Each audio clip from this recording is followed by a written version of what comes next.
ಅವರೆಕಾಳು ಸಿಗೋ ಈ ಸೀಸನ್ನಲ್ಲಿ ಹಲವಾರು ರೀತಿಯ ಅಡುಗೆಗಳನ್ನು ಮಾಡ್ಬೋದು. ಈ ಅವರೆಕಾಳನ್ನ ಉಪಯೋಗಿಸ್ಕೊಂಡು ಏನು ಮಾಡಿದ್ರೂ ತುಂಬ ಟೇಸ್ಟಿಯಾಗಿರುತ್ತೆ.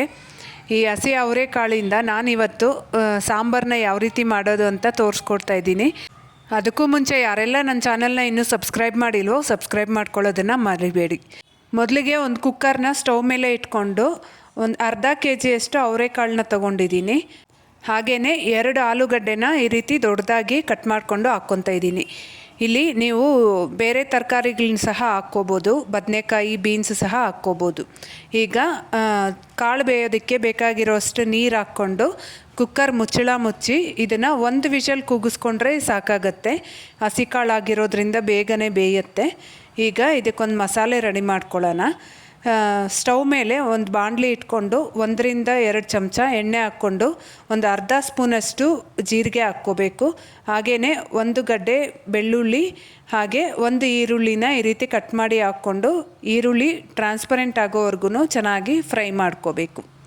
ಈ ಸಾಂಬಾರಿಗೆ ಮಸಾಲೆನ ಈ ರೀತಿ ಹುರಿದು ಹಾಕಿದ್ರೆ ತುಂಬ ಚೆನ್ನಾಗಿರುತ್ತೆ ಟೇಸ್ಟ್. ಈಗ ನಾನಿಲ್ಲಿ 2 ಹುಳಿ ಟೊಮೆಟೊನ ಈ ರೀತಿ ಕಟ್ ಮಾಡಿ ಹಾಕ್ಕೊತಾ ಇದ್ದೀನಿ. ಈ ಟೊಮೆಟೊನೂ ಸಹ ಮೆತ್ತಗಾಗೋವರೆಗೂ ಫ್ರೈ ಮಾಡ್ಕೋಬೇಕು.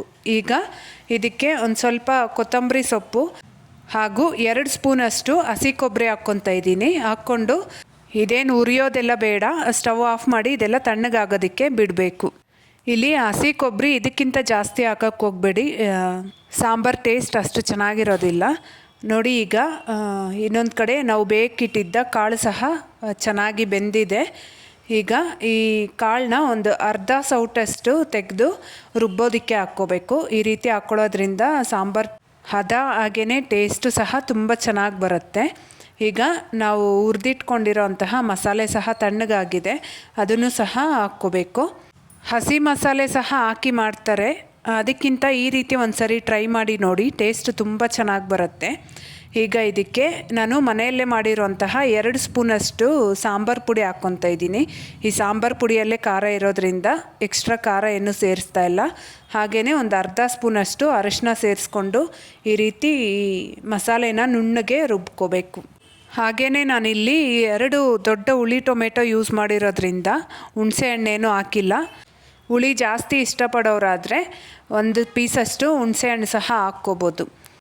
ಈಗ ಮತ್ತೆ ಸ್ಟವ್ನ ಆನ್ ಮಾಡಿಕೊಂಡು ನಾವು ರುಬ್ಬಿಟ್ಟಿರೋ ಮಸಾಲೆನ ಹಾಕ್ಕೊಂಡು ಬೇಕಾಗಿರೋಷ್ಟು ನೀರು ಸಹ ಹಾಕ್ಕೋಬೇಕು. ಇಲ್ಲಿ ಸಾಂಬಾರು ಕುದೀತಾ ಇನ್ನೂ ಗಟ್ಟಿ ಆಗುತ್ತೆ. ನಾನಿಲ್ಲಿ ಮುದ್ದೆಗೆ ಮಾಡ್ತಾ ಇರೋದ್ರಿಂದ ನೀರು ಸ್ವಲ್ಪ ಜಾಸ್ತಿ ಹಾಕ್ಕೊಂಡಿದ್ದೀನಿ.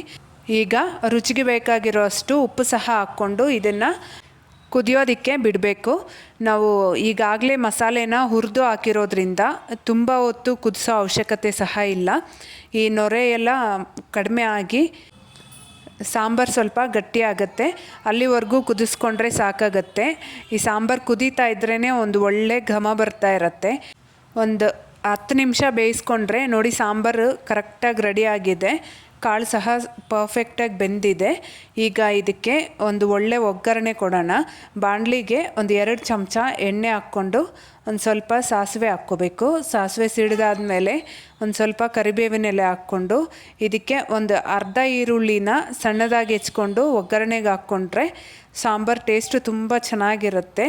ಈ ಈರುಳ್ಳಿ ಸಹ ಟ್ರಾನ್ಸ್ಪರೆಂಟ್ ಆಗೋವರೆಗೂ ಫ್ರೈ ಮಾಡಿಕೊಂಡು ನಾವು ರೆಡಿ ಮಾಡಿ ಇಟ್ಕೊಂಡಿರೋಂತಹ ಸಾಂಬಾರಿಗೆ ಹಾಕ್ಕೊಂಡ್ರೆ ಒಂದು ಒಳ್ಳೆ ಟೇಸ್ಟಿಯಾಗಿರೋಂತಹ ಅವರೆಕಾಳು ಸಾಂಬಾರು ರೆಡಿ ಆಗುತ್ತೆ. ಮುದ್ದೆ ಜೊತೆ ಅಂತೂ ಇದು ಹೇಳಿ ಮಾಡಿಸಿದಂಥ ರೆಸಿಪಿ ಅಂತಲೇ ಹೇಳ್ಬೋದು. ಅನ್ನದ ಜೊತೆ ಸಹ ತುಂಬ ಚೆನ್ನಾಗಿರುತ್ತೆ. ಅವರೆಕಾಳು ಸಿಗೋ ಈ ಸೀಸನ್ನಲ್ಲಿ ಖಂಡಿತ ನೀವು ಸಹ ಈ ರೀತಿ ಒಂದು ಸರಿ ಟ್ರೈ ಮಾಡಿ ನೋಡಿ, ಹೇಗಾಯಿತು ಅಂತ ಕಮೆಂಟ್ ಮಾಡಿ ತಿಳಿಸಿ. ಹಾಗೆ ವಿಡಿಯೋ ಇಷ್ಟ ಆಗಿದ್ದರೆ ಮಾತ್ರ ಮಿಸ್ ಮಾಡದೆ ಒಂದು ಲೈಕ್ ಮಾಡಿ, ಹಾಗೆ ನನ್ನ ಚಾನಲ್ನ ಸಬ್ಸ್ಕ್ರೈಬ್ ಮಾಡ್ಕೊಳ್ಳೋದನ್ನು ಮರಿಬೇಡಿ. Thank you.